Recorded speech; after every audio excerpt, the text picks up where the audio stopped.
Alrighty, everybody, welcome to Satoshi's News. Whoop. Just listening to myself there.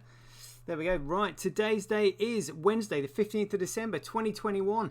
Let's get into this article by the Mail Online entitled here, Living Quietly in a Surrey Village. Is this really the man who invented Bitcoin?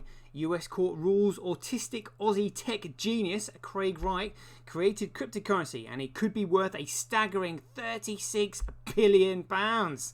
Right, well, great title. Let's see what the content is like then. US court ruled Dr. Craig Wright created Bitcoin and could be worth £36 billion. Settled in Cobham after growing up in Australia and often whacked by his father, he is said to be real identity of Satoshi Nakamoto, the pseudonymous Japanese cypherpunk. It's clearly a novice reporting there. Doesn't really understand what Bitcoin truly is, but it's a start. It'll do. Right, here we go then. The Leafy Lane is regularly described as one of the most expensive addresses in Britain. A home county's idol, where Premier League footballers now threaten the commuter belt ascendancy of stockbrokers and other city types. The new build mini mansions and more established hacienda-style homes in the Beverly Hills of Surrey are a far cry from Craig Wright's urban subtropical upbringing in Australia. There, as a troubled but intellectual, precocious 4-year-old, he was regularly whacked by his father. I don't know why they're bringing that up, anyway. A military veteran who had fought in Vietnam War. If he had made a wrong move in one of their if he'd made a wrong move in one of their chess games. Life has certainly changed dramatically for the controversial, combative, and above all mysterious Dr. Wright LLM PhD. Why mysterious? Because Wright, 51, is said not least by himself to be the real identity of Satoshi Nakamoto, the pseudonymous Japanese cypherpunk. Well, not really a Japanese cypherpunk, but anyway. Whose genius heralded a new era in global movement of money via digital technology. Well, it was blockchain technology, really, wasn't it? Yeah, great picture there. Look, corporate colours. BSV colours there. Golden tie. Loving that. Loving that. It was Nakamoto who in 2008 wrote a groundbreaking academic paper entitled Bitcoin, a peer-to-peer electronic cash system. Yeah, remember that. A peer-to-peer electronic cash system, not store of value, not digital gold bollocks, which has been called the most important scientific paper of the 21st century. Yet soon afterwards, and without ever having made a public appearance, Satoshi issued an online goodbye to the world and disappeared without a trace. I don't think it was without a trace, but he certainly disappeared from public view. If the Australian is indeed Satoshi, and there are many who decry him as fake, he must also be regarded as the father of Bitcoin, the cryptocurrency or digital currency. Well, it's a commodity, but again, we'll let him off. Which has rocketed in value from a few cents when it was launched 13 years ago to a record high of more than $68,000, which is £51,000 last month. As such, Dr. Wright is also likely to be one of the 25th richest men in the world. I think you'll find he's actually the richest man in the world. That makes his decision, suggested by legal documents seen by the Mail, to relocate to a mere millionaire's row in Cobham a matter of modesty rather than conspicuous consumption. Yeah, absolutely. I would say that he's living well below his means. But, that's because his means are so huge. The Bitcoin economy he apparently created, and in which he is said to retain a considerable stake, is now worth billions, if not trillions of pounds. It was certainly over the entire market is over £1 trillion. Until quite recently, Bitcoin and cryptocurrencies were still seen as a geeky activity on the fringe of the financial markets, but now they've taken off. A recent survey found that most financial tech specialists believe Bitcoin will surpass money issued by central banks as the dominant form of finance worldwide in less than 30 years. I think it'd be quicker than that, mate, if you ask me, but it's my personal opinion. China is so suspicious of cryptocurrency, it has banned people from trading in them. And last month, former President hopeful Hillary Clinton warned that their rise could undermine the US dollar's status as the world reserve currency. Well, it should do, because the world's reserve currency, which is the US dollar, has been inflated into infinity last year, literally in a couple of months, when it quadrupled the circulating supply. Absolutely insane. It's outrageous what they've done. You should never. That's why you should never ever let anybody in control of a money. See what they've written about this photo here. So that makes his decision, suggested by legal documents seen by the Mail, to relocate to a mere millionaire's row in Cobham, pictured a matter of modesty rather than conspicuous consumption. Yeah, very nice. Looks like a very nice village there. I have been there. Very good. In contrast, El Salvador in Central America has adopted Bitcoin as a national currency, while Frontier magazine reports that teenagers are trading in it regularly and many are making tens of thousands doing it. So, well, more than probably losing it if you ask me. Well, if you're invested in Dogecoin because you're an idiot. 6 years have passed since Craig Wright was first unmasked as Satoshi Nakamoto by investigative journalists in Australia. And last week his story reached another landmark when a federal jury in Miami effectively found in his favour in what has been described as the Bitcoin trial of the century. Quotes there by Kurt, great stuff. The civil case has been brought against Wright, a twice married father of 3, on behalf of the estate of his late best friend David Kleiman, a paraplegic US Army veteran and computer forensics expert he had met online. Kleiman died aged 46 in 2013. Both sides came to court with the understanding that Wright was Satoshi Nakamoto and had created Bitcoin. What the plaintiff alleged was that Kleiman had been Wright's business partner and Bitcoin's co-creator. So his estate, represented by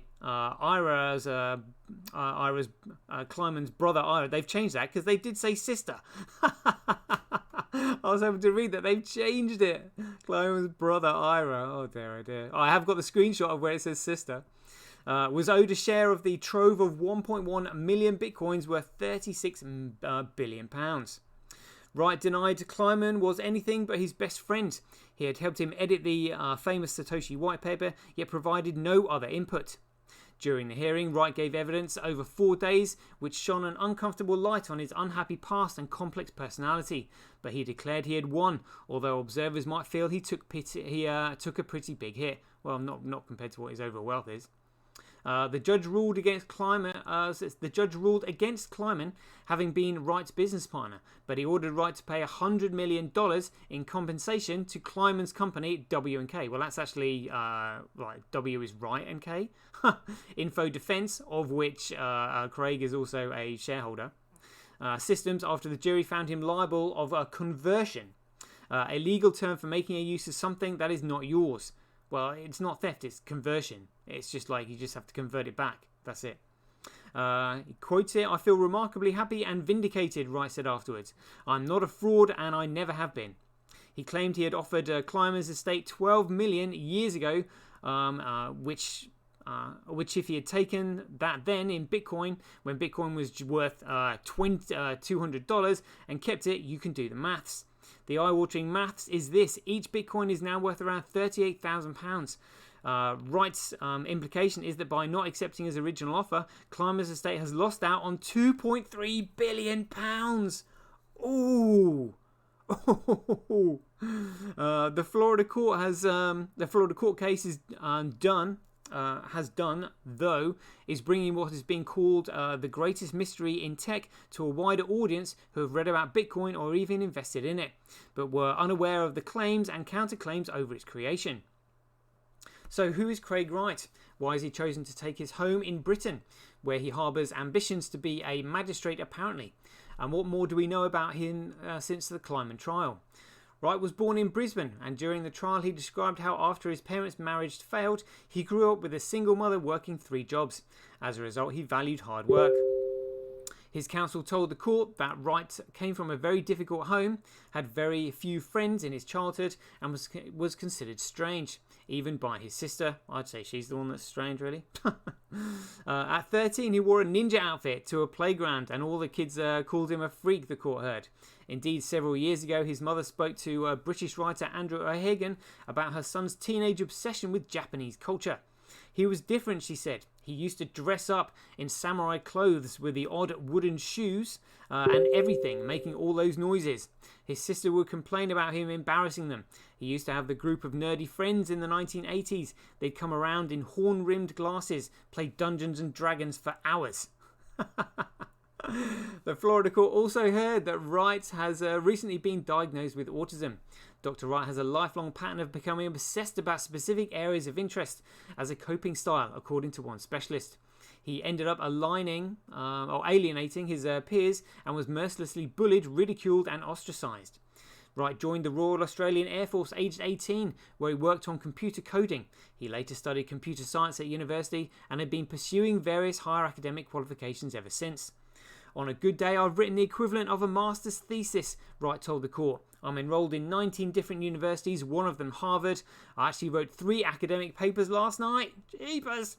He also found time to marry twice. His first wife, Lynn, was a Canadian nurse, almost 20 years his senior, whom he met online. He proposed within 6 weeks. Oh, he's a true romantic. A true romantic. He met his current wife, Ramona, in 2010. At first, they were business associates, but their relationship deepened and they married in 2013. By then, Bitcoin was entering the mainstream. 5 years earlier, on October 31st, 2008, with the world in financial meltdown, an academic paper was published online under the authorship of one Satoshi Nakamoto, of whom no one had previously heard. The paper describing Bitcoin was circulated among a small group of cryptographers. It set out how a decentralized, non-sovereign and exclusively digital currency could be created and distributed. This would be done through a process called mining and involved computers solving a series of linked mathematical puzzles created by an algorithm which was the work of Satoshi Nakamoto. Bitcoins were awarded to whoever solved the problem first. Well, that's proof of what they're talking about there. It sounds complicated, and it is, but you don't need to understand the nuts and bolts of Bitcoin to appreciate the achievement in its creation, nor the impact it has had. The following year, Satoshi put his theory into practice by mining the first block of his network. Cryptographers follow suit, and as did criminals who valued the essential anonymity of financial transfers using Bitcoin. Again, it's not anonymous, it's private. By April 2011, it seems Satoshi had become bored or disillusioned with his creation. It's because they'd basically corrupted it, really. He or she, as in this is Craig they're talking about, sent a cryptographic message saying, "I've moved on to other things and signed off forever." But Satoshi Nakamoto's disappearance didn't lessen interest in either Bitcoin or the true identity of its creator. As the Bitcoin network expanded and the cryptocurrency's value fluctuated wildly, interest intensified. Several names were put forward and rejected. Then in 2015, 2 publications identified through leaked documents an obscure Australian computer security expert and university lecturer, Dr. Craig Wright. Almost simultaneously, the Australian Tax Office swooped on his last known home, a rented bungalow in Sydney, and a city centre office. It has been claimed that the Australian Tax Office had been in a long-running conversation with Wright about Bitcoin. It seemed their knowledge of how it worked and how it could be taxed were limited. But Wright, who denies any wrongdoing, was one step ahead. He was already on his way to a new life in England, initially settling in London. It was an American TV interview the following year that he declared himself to be Satoshi Nakamoto. But far from being hailed as a genius, Wright found himself the object of ridicule and disbelief in many quarters of the cryptographic community. They simply didn't want to believe him or didn't want to. Or simply did not believe him or didn't want to. Yeah, didn't want to, more like. Technical proofs that he offered up to support his I am Satoshi claim were poo-pooed as fraudulent. Well, yeah, they would say that. And although he has registered himself as Satoshi Nakamoto at the US Copyright Office, he has as yet been unable to provide a compelling water into wine proof to silence the naysayers. One such would be to demonstrate his ability to control the original Genesis block of the Bitcoin network. He has said in a blog that he did not have the courage to provide the evidence. The reason for this remains obscure. I would say it's actually kind of like quite obvious, really. Because the powers that be would just simply take him out if they knew that he had it. Wright has not taken his criticism lightly. One person who worked with him shortly after he arrived in the UK told the Mail, "He's one of the most compelling and unsettling human beings I've ever met. I wouldn't like to cross him. You feel he would come after you?" Well, yeah, if you're going to lie about him. Good. You shouldn't want to lie about him. and come after his enemies he has. Wright, who since 2017 has held Antiguan and Barbudan citizenship and wants to be neutralised in the UK, is a litigious pitbull pursuing actions against those who have called him fake. In one libel case this year against a Bitcoin blogger, Wright's legal team claimed he was pursuing the action in part because allegations of dishonesty have made it more difficult for him to achieve his ambition of becoming a magistrate in Surrey. Last night, Dr. Wright took part in an email question and answer session with me. Asked about his interest outside cryptocurrency, he replied, "I'm committed to my work on Bitcoin, the peer-to-peer digital cash system I invented, and that, along with my family, occupies most of my time. In the spare time I do have, my interests are many and varied, everything from medieval documents to philosophy." He said he loved British culture, especially theatre.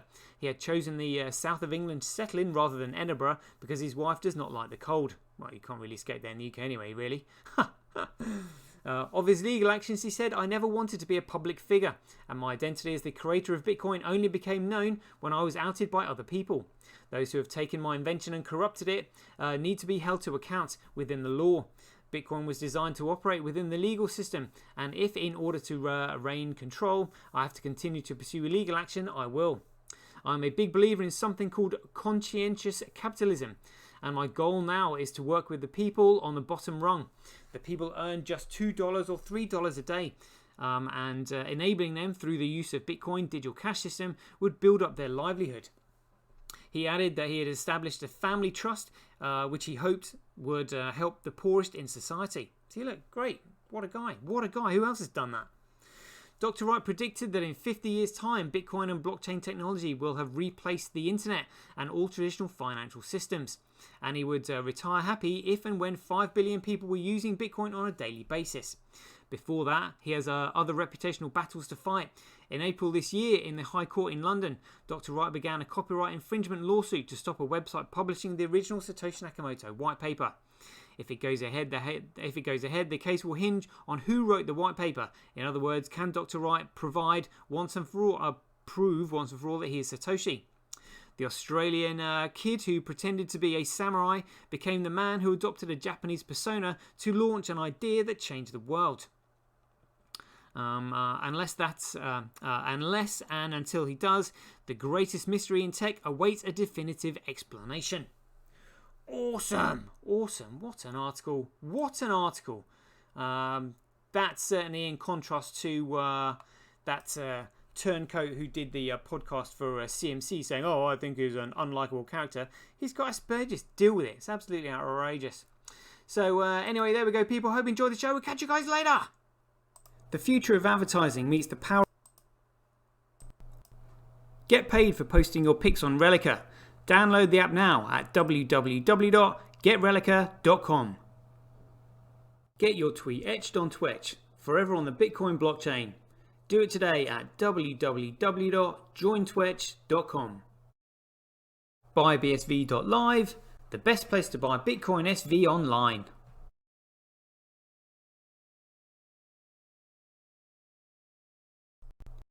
Support independent content creators on micropayment platforms such as Streamanity, Twitch and Relica. We should profit from our data, not the large corporations who track, monitor and sell it.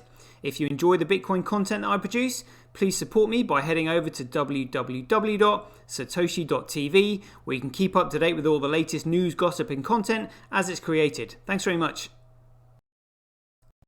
To get started in Bitcoin, go to freebsv.com, where you can claim your free Bitcoin. Then head over to Twitter and follow @IamSatoshi, where you can take part in his very generous and world famous free giveaways. The future of advertising meets the power of Bitcoin at Tonic Pow. Get paid for posting advertising campaigns to your social media profiles. Go to www.tonicpowads.com.